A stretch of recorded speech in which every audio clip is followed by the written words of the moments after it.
Hola, ¿cómo les va? Mi saludo y mis abrazos deseando que estén pasando un tiempo de comunión con el Señor. Sean bienvenidos a esta clase en la que abordaremos el capítulo 12 del tema que venimos estudiando titulado La tentación. Este método originalmente de John Owen, comentado por Juan Calvino, y que he estado adaptando y resumiendo para estudiarlo juntos. Les invito a orar. Dios Todopoderoso y Eterno, solo tú eres digno de adoración y toda nuestra alabanza es para ti. Deseamos, Padre, honrar y glorificar tu santo nombre. Queremos, arrepentidos, pedir de tu perdón para cada día, para cada hora, porque queremos ser olor fragante para ti y permanecer en tus caminos que son nuestra salvación. Agradecemos, Señor, tu amor tan inmenso y nos llena de gozo sabernos en tu abrigo y tus cuidados. Te suplicamos que atiendas a nuestros hermanos que pasan por dificultad y pena, por aquellos que sufren dolor o tribulación. Tú, Señor, en tu voluntad puedes bendecirles y sanarles. Atiende su necesidad. Queremos también que consideres darnos entendimiento y discernimiento para el estudio del día de hoy. Te pedimos todo esto en el bendito nombre de nuestro Señor Jesucristo. Amén. En nuestra clase pasada hablábamos un poco respecto a los ídolos del corazón, aquellas cosas que hemos puesto en un pedestal y a las que adoramos, las cosas que nos inspiran y nos mueven. Hemos dicho que tales cosas nos invaden la mente y por lo tanto nos dominan. Me preguntaban en los comentarios que me hacen llegar, los cuales agradezco mucho, ¿cómo es que tales ídolos juegan un papel importante en las tentaciones? Es decir, están muy de acuerdo en que hay muchos ídolos, entienden que son cosas que amamos, pero ¿de qué manera son tentación o cómo es que ellos nos llevan a pecar? Muy buena participación, creo que hay detalles que no podemos dejar dados por entendidos o por asimilados si no le damos una mejor explicación o al menos un poco más de atención. Es en realidad importante que cada uno de nosotros haga un examen de conciencia y una revisión sincera de su persona. Debemos de analizar qué cosa está en nuestra mente persistentemente. Aprovecho para decir esto. Una hermana preguntaba, ¿cuántos ídolos hay? La respuesta es que todo, pero en absoluto todo aquello que no sea Dios y que ocupe el primer lugar en tu vida es un ídolo. Me gustaría valerme de 3 referencias bíblicas que nos refieren a ello. Justamente en la lista de los mandamientos, primero hemos leído que se nos dice que no tengamos a otro Dios delante de nosotros, sino al único Dios. Esto está en Éxodo 20, versículo 3. Dice, no tendrás otros dioses delante de mí. Luego se nos dice enseguida que no nos hagamos imágenes de nada que podamos adorar. En Éxodo 20, versículos del 4 al 5, dice, no te harás ídolo, ni semejanza alguna de lo que está arriba en el cielo, ni abajo en la tierra, ni en las aguas debajo de la tierra. No los adorarás, ni los servirás. Y termina la lista de mandamientos advirtiéndonos que no tengamos deseos o ambiciones de tal manera que envidiemos lo que pertenece a otros. Esto ya lo vimos hace un par de clases. En Éxodo 20, versículo 17 dice, no codiciarás la casa de tu prójimo, no codiciarás la mujer de tu prójimo, ni su siervo, ni su sierva, ni su buey, ni su asno, ni nada que sea de tu prójimo. Espero que podamos apreciar cuán importante es ser nosotros quienes dominamos a nuestra mente, que pongamos atención a las cosas que realmente valen la pena y por supuesto que la lista de lo que vale la pena está encabezada por Dios. Aquí la respuesta a la primera pregunta, ¿cómo influyen los ídolos en las tentaciones? Es que somos dominados por las tentaciones. Nuestra mente debería estar por encima de lo que es el deseo de la carne o los deseos del corazón que es tan engañoso. Sin embargo, nos domina aquello a lo que nosotros hemos puesto en un pedestal. Nosotros le damos entrada, lo adoramos y luego Él nos domina a nosotros. Ese ídolo nos domina. ¿Se han dado cuenta de lo que dicen las canciones de amor? Tú me vuelves loco. Sin ti no podré vivir jamás. Después de ti no hay nada. Ustedes dirán, bueno, eso se le canta a la mujer o al hombre que uno ama, y es correcto, no hay mal en ello. Muy bien, pero porque nosotros hemos puesto a esa persona en el centro de nuestra vida. No es incorrecto amar a la esposa. Sin embargo, lo mismo pasa con cualquier otra cosa que ocupe el lugar de Dios y que nos esté dominando. Hagan la prueba y verán. Cada uno de ustedes en su examen personal, ya que haya encontrado su ídolo o los varios ídolos que alberga, cántenle una de esas canciones y verán cómo les sale del alma. Dedíquenle esa letra a su auto, a su casa, a su ropa de marca, a su orgullo, a su mascota, a su estatus, su profesión que lo distingue y le hace sentirse superior a los demás. O a su familia, que ha dejado de ser el amor natural y adecuado para convertirse en lo más importante incluso antes que Dios. Son ídolos. Cántele usted, mujer, a sus muchos pares de zapatos, a sus bolsos y vestidos.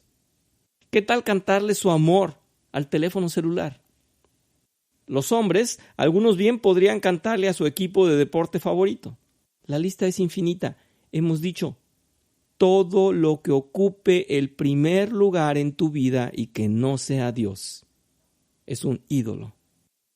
Quiero agregar algo, y es que el ídolo puede ser algo que ya poseemos o algo que deseamos. El punto es que ya le hemos dado un lugar especial y lo hemos idealizado en la mente como algo sumamente valioso. Y no se trata de nunca desear nada, es que hay que ordenar prioridades.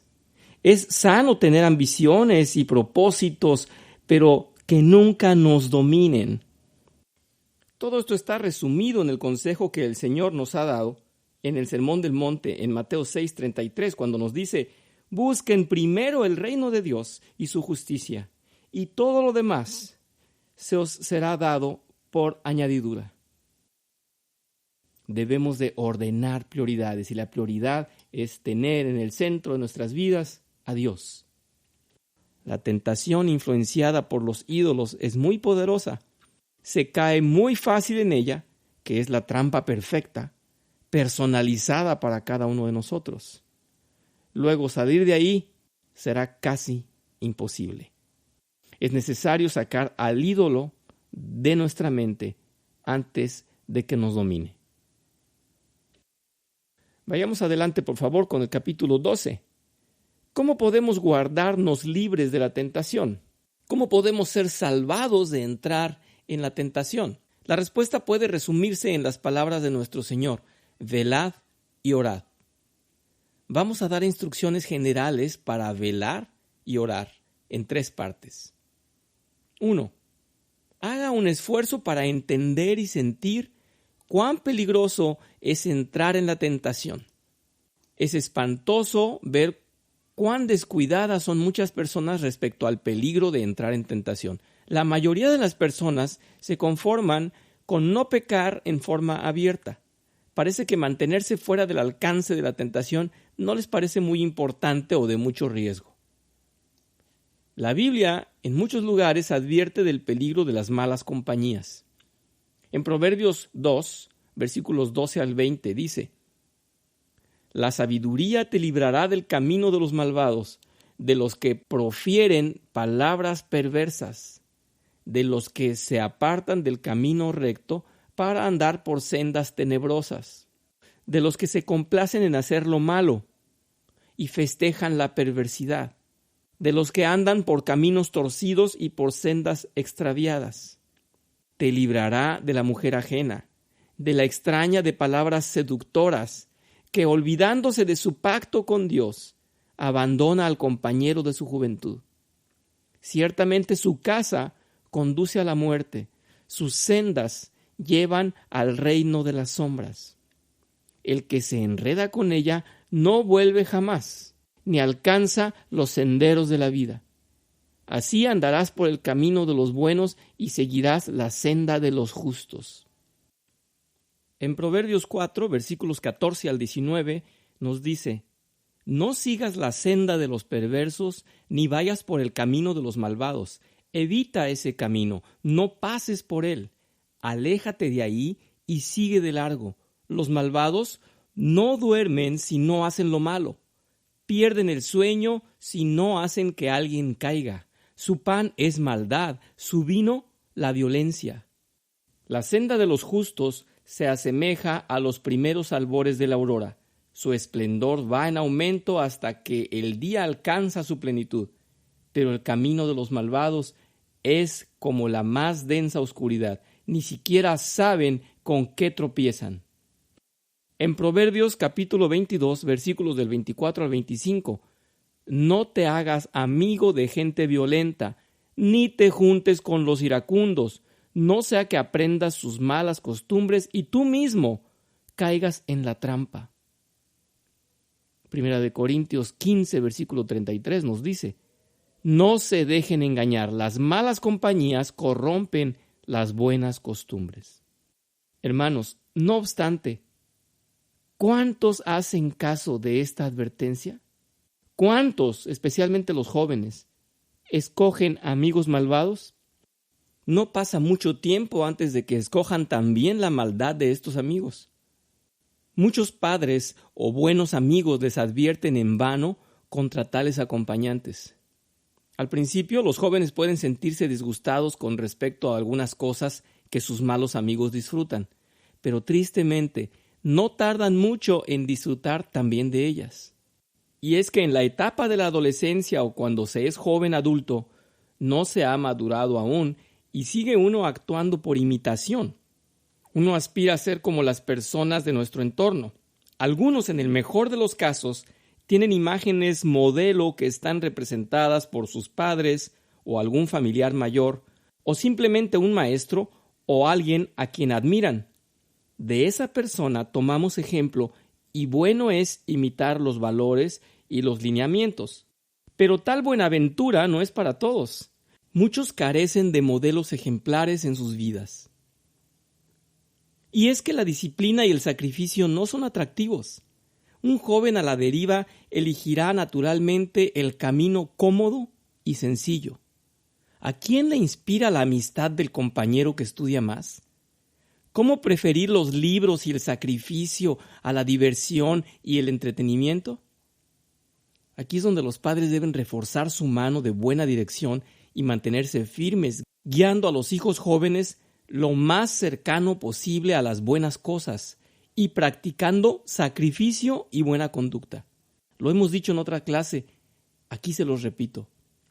El joven que no ha sido entrenado para el sacrificio y el esfuerzo, muy pero muy difícilmente saldrá adelante en esta vida. Algunos salen siendo jalados por la ayuda y dependencia de los padres. Otros serán arrastrados por la catástrofe. A los padres corresponde saber si desean hacer pasar a los hijos por el valioso entrenamiento del sacrificio o desentenderse y contemplar más tarde cómo los hijos pagan las consecuencias.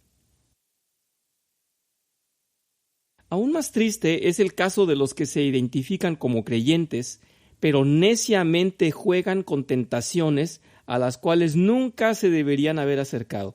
Hoy en día es común que se abuse de la enseñanza bíblica de la libertad cristiana. Muchos creyentes, en base a eso, se sienten libres para hacer casi cualquier cosa que quieran. Y es que es una mala interpretación. La libertad que tenemos en Cristo consiste justamente en poder decirle no al pecado. Antes éramos esclavos del pecado. Estas personas dicen que pueden escuchar cualquier cosa y argumentan que es su libertad cristiana. Leen lo que quieren y no escuchan si cristianos sabios condenan como una falsa enseñanza lo que ellos están leyendo. Ellos escucharán entonces a cualquier falso maestro. Ellos se sienten completamente seguros de sí mismos, de que lo discernirán y de que no serán influenciados por lo que lean u oigan. ¿Cuál es generalmente el resultado de esta tontería? Pocos, muy pocos salen sin ser dañados y otros resultan con su fe o su sana doctrina trastornadas. Nadie tiene el derecho a decir que teme verdaderamente al pecado, a menos de que tema la tentación que conduce a él. El pecado y la tentación son unidos por Satanás y es sumamente difícil para cualquier hombre separarlos. Al mantener el principio de la libertad cristiana, nunca debemos olvidarnos del igualmente importante principio: todo me es lícito, pero no todo conviene. Todo me es lícito, pero no todo edifica. Esto está en 1 Corintios 10, versículo 23. Lamentablemente, la mayoría de los cristianos adoptan una libertad que no comprenden, que está mal interpretada. Se permiten escuchar cualquier filosofía, aceptan cualquier pensamiento simplemente porque es bonito. Es que no es posible. Escuchan a cualquier predicador, no lo ponen en tela de juicio, no lo analizan ante la teología correcta, ante un estudio completo de lo que están escuchando. Simplemente les gusta lo que escuchan y eso es lo que prefieren.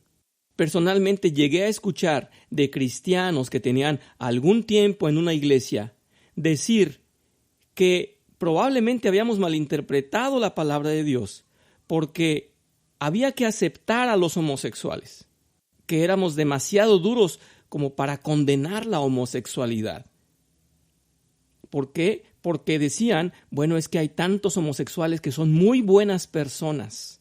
Y es que cualquier cosa que pongamos a nuestro juicio o que esté bajo una influencia, muchas veces nos puede gustar, nos puede convencer, pero si no es palabra de Dios, si no está de acuerdo a los lineamientos, los estatutos, al carácter de Dios, entonces está equivocado por muy buena intención que tengamos. Esto no es extraño, ya sabemos que hay iglesias que aceptan a los homosexuales, no solamente los reciben, lo cual es justo recibirlos y compartirles el evangelio, hasta allí es justo, pero ellos los reciben y bajo su abrigo siguen practicando la homosexualidad, lo cual es pecado. ¿Me convierte en descuidado y frío los lugares que frecuento, ciertas compañías que mantengo o ciertas metas que busco? ¿Impiden que yo tenga una obediencia total y consistente a Cristo? Si es así, necesito ejercer mi libertad evitando esas cosas. Repito, somos libres para decir no al pecado. ¿Realmente quiero evitar entrar en tentación? Entonces necesito ser sensible ante mi propia debilidad y depravación. También necesito mantener una conciencia de las sutilezas de Satanás, la maldad del pecado y el poder de la tentación. Cada día debemos ocupar un tiempo considerando el gran peligro que involucra entrar en la tentación. Piense en las consecuencias probables. Cuán terrible cosa es contristar al Espíritu de Dios, perder nuestra paz y poner el bienestar eterno de nuestras almas en peligro. Esté seguro de lo siguiente: la tentación que es menospreciada nos conquistará. Si somos sensibles y vigilantes, entonces la mitad del trabajo de evitar entrar en tentación estará hecho. Pasamos al punto número 2.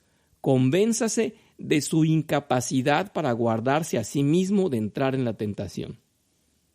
Entre más reconozcamos que no está en nuestro poder guardarnos de la tentación, más sentiremos nuestra necesidad de orar por ayuda. Este es otro medio de preservación. Muchas personas reconocen su necesidad de ayuda cuando ya han entrado en la tentación.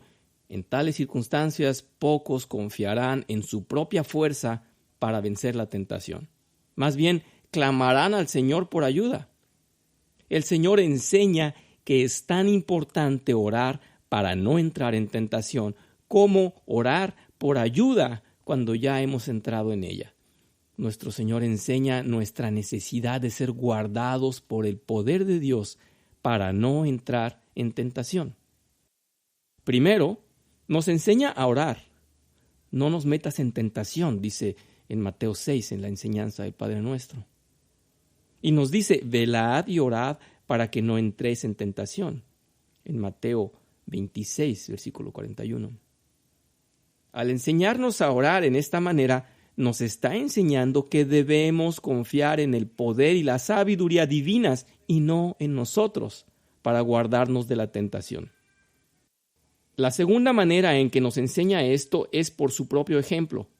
Él mismo ora por su pueblo para que sea guardado del mal. Esto está en Juan 17:15. Dice, no te pido que los quites del mundo, sino que los protejas del maligno.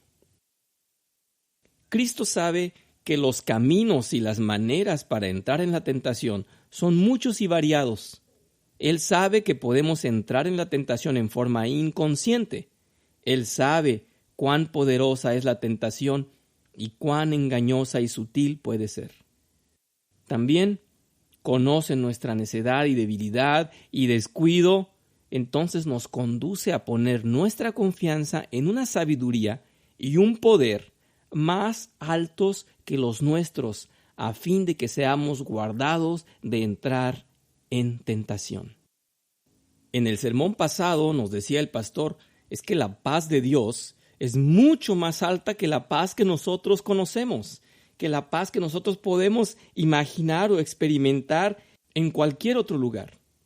De la misma manera, la sabiduría y el poder de Dios son mucho más altos que nosotros. Confiemos en ellos para no caer en tentación. De esa manera podemos tener la paz de Dios, no la que nosotros conocemos, confiando en Él. Debemos aprender a hablar frecuentemente con nosotros mismos y recordarnos tales cosas como las siguientes. Soy pobre y débil. Satanás es sutil y poderoso, engañoso, y vela continuamente buscando una oportunidad para tentarme. El mundo, especialmente cuando es usado como un instrumento de Satanás, es atractivo, persistente y lleno de caminos engañosos para tentarme. Mi propia naturaleza pecaminosa es fuerte y siempre lista para traicionarme en el momento de la tentación.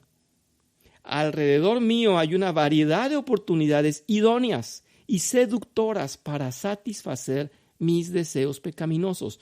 Yo soy tan torpe para ver lo que me está sucediendo que si Dios me dejara a mí mismo, estaría atrapado antes de darme cuenta.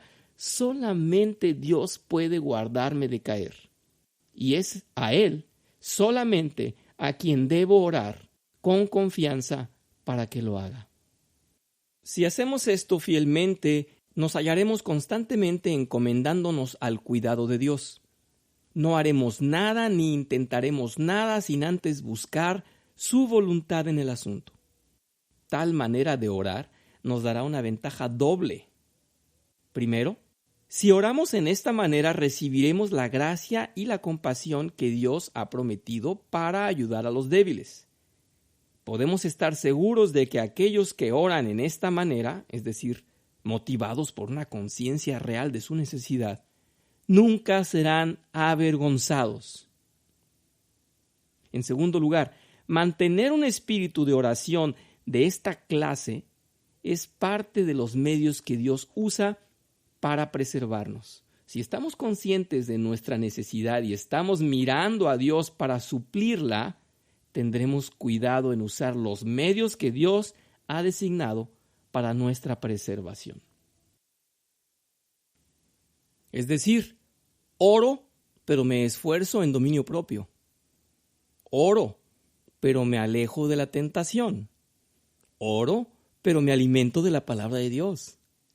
Oro, pero sacrifico mi carne y no le permito que me domine. Oro, pero elimino los ídolos de mi engañoso corazón. Pasamos al punto número 3. Ejercite su fe en las promesas divinas de preservación. Creer que Dios nos preservará es un medio de preservación. Si confiamos en las promesas divinas y oramos por preservación, Dios o nos guardará de entrar en la tentación o proveerá una vía de escape. Esto está escrito en 1 Corintios 10, versículo 23.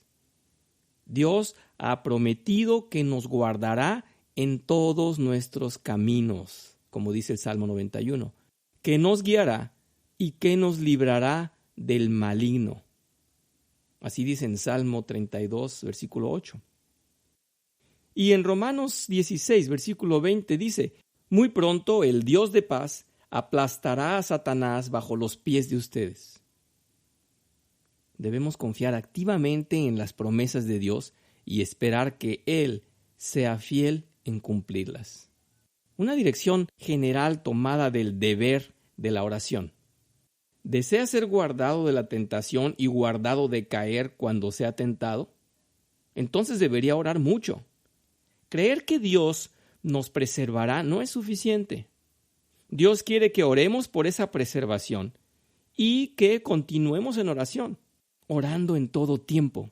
En el Evangelio de Lucas, capítulo 18, versículos del 1 al 8, dice que el Señor Jesús les contó a sus discípulos una parábola para mostrarles que debían orar siempre, sin desanimarse. Les dijo: había en cierto pueblo un juez que no tenía temor de Dios ni consideración de nadie. En el mismo pueblo había una viuda que insistía en pedirle: hágame usted justicia contra mi adversario. Durante algún tiempo él se negó, pero por fin concluyó: aunque no temo a Dios ni tengo consideración de nadie, como esta viuda no deja de molestarme, voy a tener que hacerle justicia, no sea que con sus visitas me haga la vida imposible. Continuó el Señor: tengan en cuenta lo que dijo el juez injusto. ¿Acaso Dios no hará justicia a sus escogidos que claman a Él día y noche? ¿Se tardará mucho en responderles? Les digo que sí les hará justicia y sin demora. En el libro a los Efesios, capítulo 6, versículo 18, el apóstol Pablo escribe: oren en el Espíritu en todo momento, con peticiones y ruegos. Manténganse alerta y perseveren en oración por todos los santos. Si no mantenemos un espíritu constante de oración, podemos esperar ser distraídos por una corriente continua de tentaciones. Debemos orar cada día en forma específica para ser preservados de la tentación. Debemos orar para que Dios preserve nuestras almas y guarde nuestros corazones y caminos, de tal manera que no seamos atrapados por la tentación.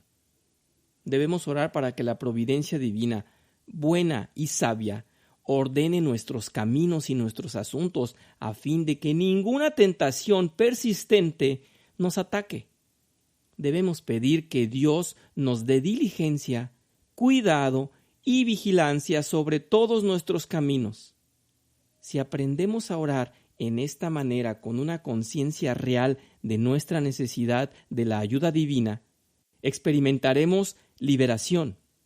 Si rehusamos orar, caeremos continuamente en el pecado. Les invito a responder las preguntas correspondientes a este capítulo. Número 1.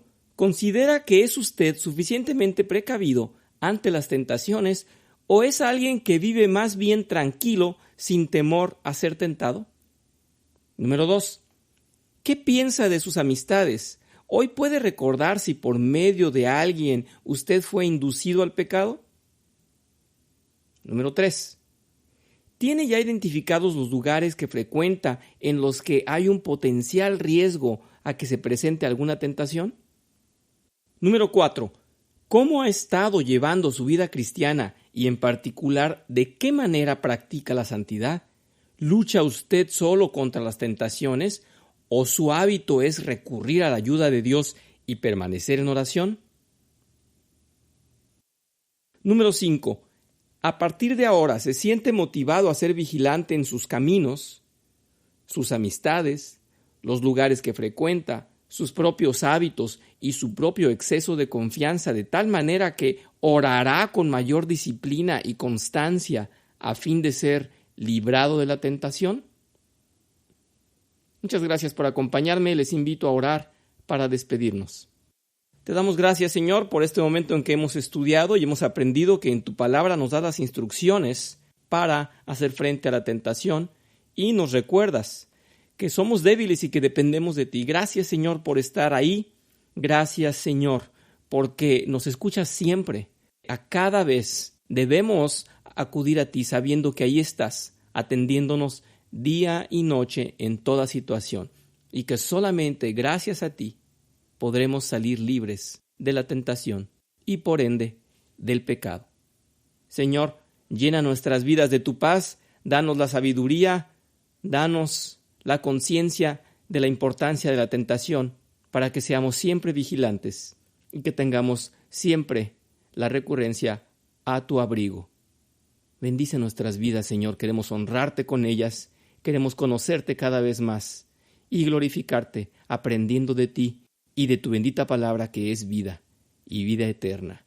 Sé con nosotros, Señor, siempre. En el nombre de Cristo Jesús te lo pido. Amén.